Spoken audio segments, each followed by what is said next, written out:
Welcome to Jackson Lewis's podcast, We Get Work. Focused solely on workplace issues everywhere and under any circumstances, it is our job to help employers develop proactive strategies, strong policies, and business-oriented solutions to cultivate a workforce that is engaged, stable, and diverse. Our podcast identifies the issues dominating the workplace and its continuing evolution and helps answer the question on every employer's mind: how will my business be impacted? It's 2021, and so many of the rules of the game have changed. Employers are facing increasing scrutiny on the diversity, equity, and inclusion front. Some want to get ahead of it and make sure their DE&I programs are current and relevant. Others are responding to simmering issues or are forced to react to escalating and immediate situations within their workforce. Climate surveys are a new tool in an employer's arsenal that can help you tackle these and other issues in an objective and systematic way. This episode of We Get Work explores climate surveys, what they are, when to use them, and how they can help your business, hopefully before issues even arise.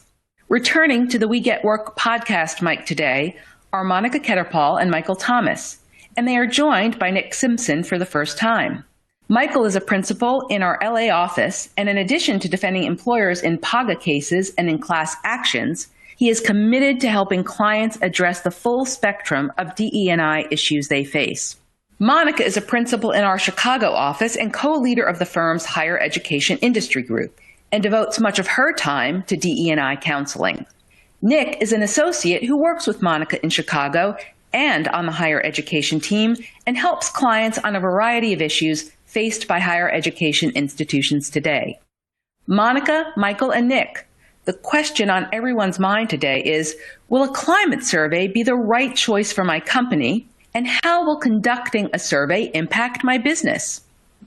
So let's kick this conversation off. Monica and Nick, what is a climate study? That's a really good question.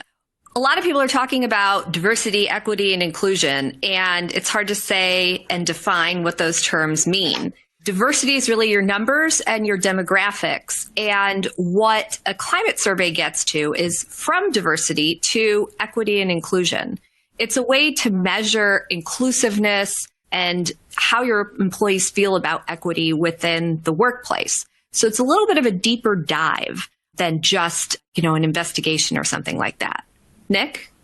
Yeah, one of my favorite uses of a climate survey is to really get down to the things that you don't know. A lot of companies, they enact some great policies or they're in great positions, it seems like, but there are things going on that they don't know about, right? So we come in and do a climate survey, and sometimes the company believes that they've done all that they could, but it turns out that maybe someone isn't implementing their vision the way that they want it to. Or maybe someone is looking past a policy or letting people get away with things that need to be discussed. So oftentimes, and we'll get into what climate surveys involve, oftentimes we're able to peel back from layers and layers of stuff to really get down to the root of the problem. Because you really get to a situation where people say, I don't know what happened. How did we get here? And climate surveys help us figure that out. Yeah, Nick and I have done this together many times, and I think that we can both say that every single time we do this, we find something that the employer had no idea was going on. Really some new information and insightful information. And things that if we would have bet before we started, we would never have been able to guess some of the things that we have covered as well. Yeah. Well, and I imagine during this time of the pandemic, when there's so many different things that's going on, it's more important than ever for employers to really be on the pulse of their employees. You have employees that are working remotely. You have employees, whether you're in the workforce or out of the workforce, that are dealing with loss or grieving. So you really do want to be on the pulse of what's going on with your employees. So, Nick, you mentioned this really briefly, so I'm going to go into this right now. What does a climate survey actually involve? It's really interesting now. I'm going to split it out into two things. One, your traditional climate survey, and then two, climate survey during COVID, the changes that we've had to make. Originally, these things look like a review of different data that may be relevant, so hiring practices, things like that, and different policies that are in place. Also, you can get into surveys of employees, which I think Monica will talk about a little bit more, or focus groups. We really like to do the one-on-one interviews. That's where you actually get to sit down with an employee virtually these days, but hopefully in person very soon. But you get to sit down with employees and we just ask them a broad array of questions. And we just really get into things that are very general. So it sounds like a conversation, kind of like the one we're having now. So we may start with just trying to get to know the employee so we can figure out where the interview will go. And then it could develop to tell me about the workplace, and I think it catches people off guard a lot, but it really is, meant to start a conversation and to have that back and forth. So I'll let Monica talk about the surveys and focus groups, and I'll come back to the COVID challenges. Yeah. So first, we like to start with doing a deep dive into the data. So we want to see, what type of claims has this employer received in the past? What is their hiring data? What's their promotion data in terms of demographics? And then the other piece of data we do is we formulate surveys. And those can be fill in the blank or, bubble Scantron, something like that. And then we also have sections where people can record narrative responses. And we have an in-house staff of statisticians who can do the numbers, which we lawyers can't do. And, it spits it out and tells us where there may be some concerns in the employee population that maybe we don't know about. We don't even know to ask those questions. So we take all that information and then we start on either focus groups or the one-on-one interviews. And as Nick mentioned with that, we really try to take our lawyer hat off and build rapport with people. And we've had a lot of success with just having people tell us about themselves and tell us about what's going on in their workplace in a less formal and less intimidating environment. And it really gets to the root of what may be going on within a workplace. And so I think a lot of what both you and Nick are talking about kind of sounds like an investigation, but I know it's broader than an investigation, having done some climate surveys myself. So maybe you can talk about how is this different than a regular investigation?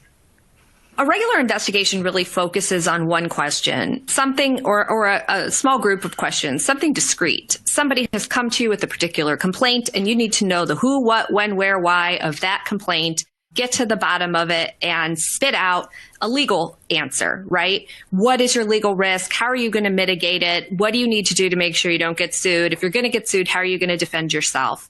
But a climate survey is broader. It really takes the pulse of the organization.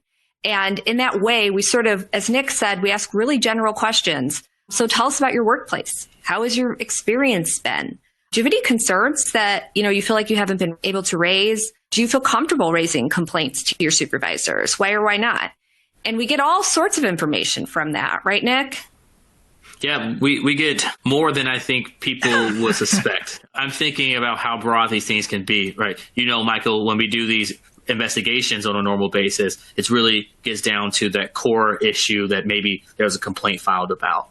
But here in the climate surveys, we've seen these claims start as maybe some racial unrest, which have involved way more than race, right? We start to peel it back a little bit and it gets into gender concerns. You get to sexual orientation issues. You can also just get to plain old, I don't like this person and no one else does.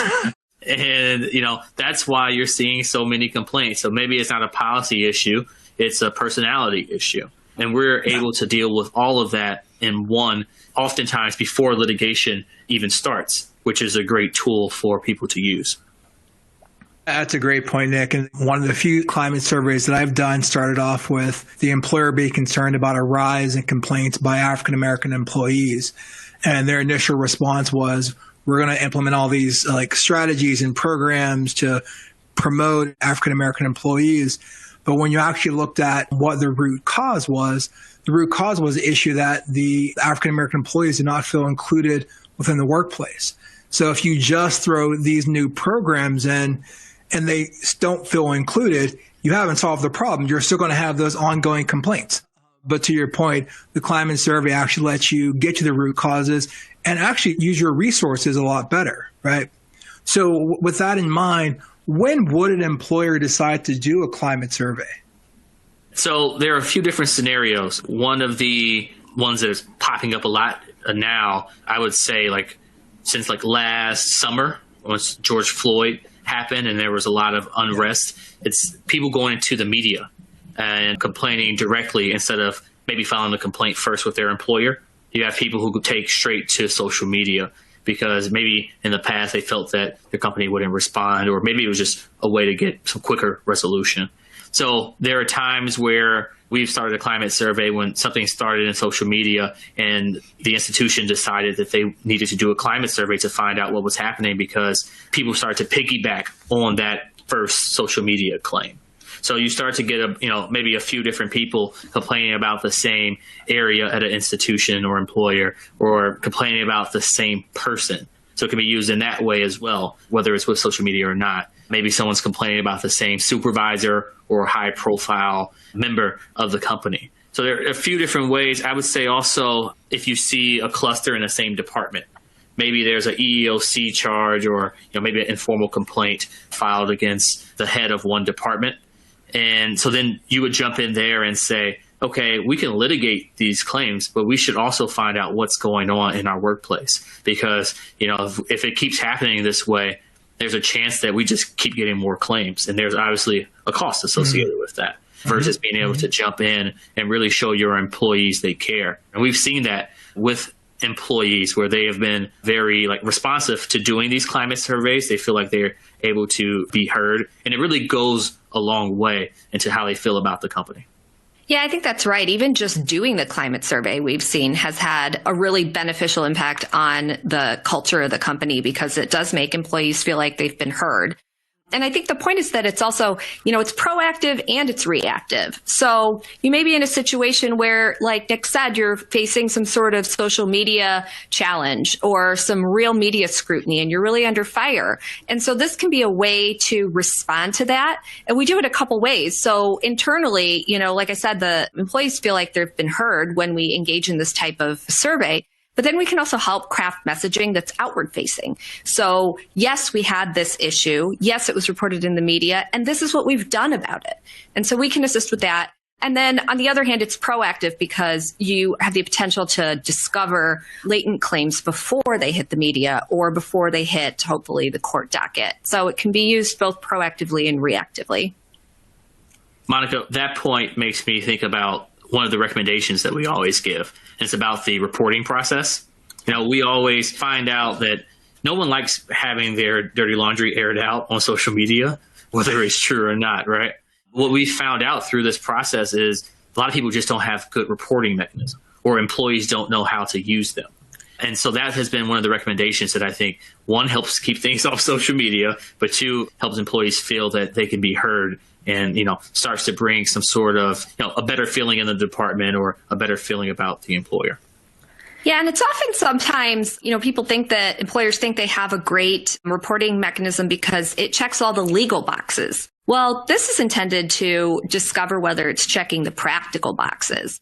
Are your employees comfortable using your reporting mechanism? Why aren't they? Is there a problem with, a reporting chain and they feel like, oh, somebody else is going to find out if I report to the HR person? Is there some other impediment to doing so? And so this is really, a practical solution to a legal problem. On that point, I can't let this one go. This was just an investigation, but it gets to this point. There was a sexual harassment claim, and one of our angles was that the employee never reported it, right? Angle that we all look into.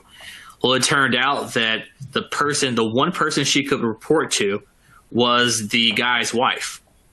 So there was a clear issue. Yes, they had, a mechanism in place where she could have, in theory, been able to report it, but there were practical reasons why that couldn't happen. So we really like to do important life lessons from some of the cases in our past so we can really help with those kinds of practical issues. Well, I think it also sounds like there's a branding, in some ways, resource allocation benefit to doing the climate survey as well. In part, employers want to promote this image that their environment is inclusive. Partially, it helps them retain talent, right? But you want to find out, is that how employees are actually experiencing the workplace, right? Or do you need to utilize your resources to do something differently? So again, it sounds like a practical solution to legal issues before they actually become legal issues. So let's dig right into that question. What really are some of the benefits of doing a climate survey, specifically doing a climate survey with a law firm? The biggest advantage of doing it with a law firm is attorney-client privilege. Oftentimes, these things involve highly sensitive issues, whether they're a media nightmare in the making or a media nightmare in actuality, or, some very high-ranking senior official within your organization is being accused. Regardless, this is the dirty laundry. And so there's never a promise of attorney-client privilege. And I'm a lawyer, so I have to give the caveat that the rules by jurisdiction vary. But we craft the process that we use in a way that ensures attorney-client privilege everywhere that's possible. And the oral conversations, especially with in-house counsel, are privileged. And so by cloaking it in privilege, we can control that. Now, we also have the understanding that a lot of times, there could be litigation on the back end. So you could have a simmering issue and you could try to control it with the climate survey, but that doesn't always work and somebody files a lawsuit anyway. Your climate survey may have revealed that there really wasn't a whole lot going on from a DEI perspective. I've done these and it turns out actually that it's more of a management problem, a communication problem, and not a legal problem. That doesn't mean that you don't want to fix it. And we certainly have resources that we offer our clients to help them in those areas, but it is a defense to a lawsuit. So what we can do is, for example, I sometimes craft a privileged document or have a privileged conversation with a control group, but then also craft a second report with the intention that that would be used defensively and proactively in the case of litigation. That sort of goes hand in hand with something that you would use proactively in the media to sort of quell questions and whatnot. The other benefit of a climate survey is that it's really scalable to the issue and to the budget. I really believe that some DEI, diversity, equity, and inclusion help is better than no DEI help. And organizations have a wide range of budgets and just bandwidth to deal with these issues. So the way we do these is we really structure them to exactly what issue may be percolating or maybe on, HR's mind, or somebody has a gut feeling that there's a problem. But we can do this in as large or small a way to get the information that we need in an efficient manner. And so that's a really good benefit of a climate survey as opposed to a very targeted investigation. We also have, we end our climate surveys oftentimes with these detailed recommendations. So not just, I don't think we've ever ended one with saying everyone's doing a great job here. Keep up the good work. Your employees are just soft, right? We always look to, even when employers are doing great things, there are other things that can be done. So we look to give actual recommendations, whether that's unconscious bias training, and then we followed up with these clients and done unconscious bias training. Different diversity and inclusion efforts as far as helping with the hiring process or coming up with solutions to help retain talent. I'm a big fan of, in order to recruit top talent, you have to retain top talent, because people want to be able to see that you still have those diverse employees there to make it seem like there's a place for them. Also, things like different trainings, like on age bias, or different things that you can do to help the different generational diversity trainings that really assist there, because you may have just a question of how the different generations handle the same situation that could be causing the issue. So there are a lot of things. And once we talk to employees and actually hear from them and look at them, whether it's across the room or in person or on the Zoom, we can actually start to figure out, what those issues are, so we can have actual recommendations that help versus like some cookie cutter thing that we just hand out to every employer. Yeah, and I think one of the benefits that I've seen, and part of my practice also involves doing a lot of class actions, is that there's huge benefits in doing climate surveys for class actions, because one of the challenges plaintiffs' lawyers have in bringing a class action that's based on a protected category like race is, how do you identify a common policy that applies to this large group of employees versus having a policy that only becomes discriminatory when individual managers interpret that policy. And what a climate survey lets you do is really assess, is there a widespread common experience by a large group of employees? And so, for example, if 80% of your white employees are satisfied with the workplace, but 75% of your African-American employees are not, there could be some commonality there that could be a concern that could manifest itself in a class action. And so Nick and Monica, you both mentioned some kind of traditional and unique solutions that you use in doing the climate surveys. But what are some creative solutions that maybe you have come up with in your various experience? Yeah, as we had alluded to, oftentimes there's this hesitancy to report things. And so we give strategic advice on reporting processes, and sometimes we can refer to outside entities that can serve as neutral third-party receivers of reports, things like that. Look at it structurally to make sure there's no conflict of interest that nobody really caught on to, which is very common. We make personnel recommendations. If there's a bad actor, at heart, we're still employment lawyers, and we can tell you, I've been doing this for 17 years, and there's a certain amount of just a gut check that you get with 17 years of litigating and advising on employment issues, where I can say, this person is not going to work out. And so you need to do X, Y, Z to resolve the situation. And then we can help again with internal and outward facing communications. So we pride ourselves in not being a cookie cutter approach. We are not going to tell you, do these 3 trainings and you'll be, on your way and everything's good. This is a process. There's no light switch for diversity and inclusion.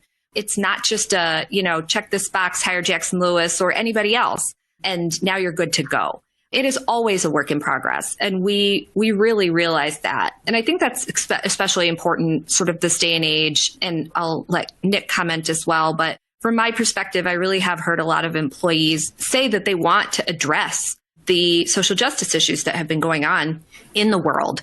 And they want their employers to acknowledge them and understand how that impacts the workplace. And this is one of the ways that employers can really do that and affect meaningful change. Yeah, that's the point I was going to make. You can't just expect your employees to come to work anymore and not talk about these issues. As much as you may want that, and as much as an employer's lawyer, I may want that. There are a lot of employees who you see it on the news all day, every day, and we can't get it out of our minds. People are talking about the things, especially the ones that go on in their communities. So sometimes just opening up and having a space for a forum or an employee who, really thinks about these things, who could talk to them about the issues or just listen.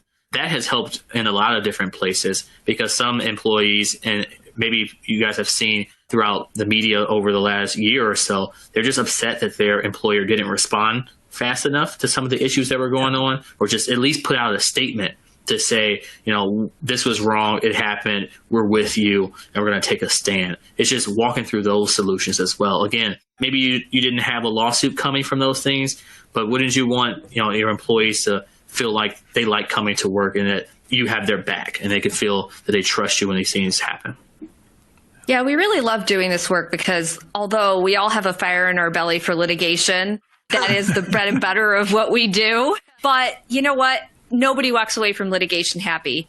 Even if you win, you just spent a bundle of money. This is something that every time we walk away, we feel like, okay, you know what? I moved the needle a little bit. I helped move the needle. And I think our clients feel that way as well. Those are all really powerful points. And I think one other point to add is that climate surveys help build employee trust.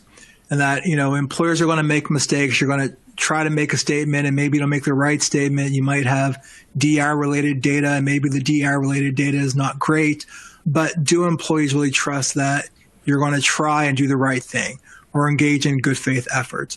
And I think the climate surveys actually help build that trusting relationship with employees.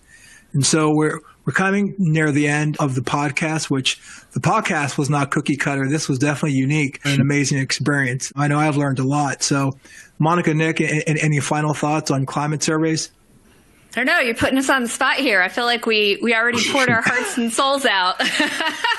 No, I just really think this is an innovative tool that a lot of employers can really benefit from. And again, that can be scaled to fit every organization. Yeah, and I know this is a podcast, so no one can see your faces, but you can tell just based on the passion that everyone's talking about this subject on this call, that it means a lot and that it's something that you're really committed to and it can make a big difference. So thank you all. I thank the audience. Again, thank Jackson Lewis. And we hope everyone has learned something from this very powerful, meaningful, and timely podcast. Thank you for joining us on We Get Work. Please tune in to our next program, where we will continue to tell you not only what's legal, but what is effective. We Get Work is available to stream and subscribe on Apple Podcasts, Google Podcasts, Lisbon, Pandora, SoundCloud, Spotify, Stitcher, and YouTube. For more information on today's topic, our presenters, and other Jackson Lewis resources, visit jacksonlewis.com. As a reminder, this material is provided for informational purposes only. It is not intended to constitute legal advice, nor does it create a client-lawyer relationship between Jackson Lewis and any recipient.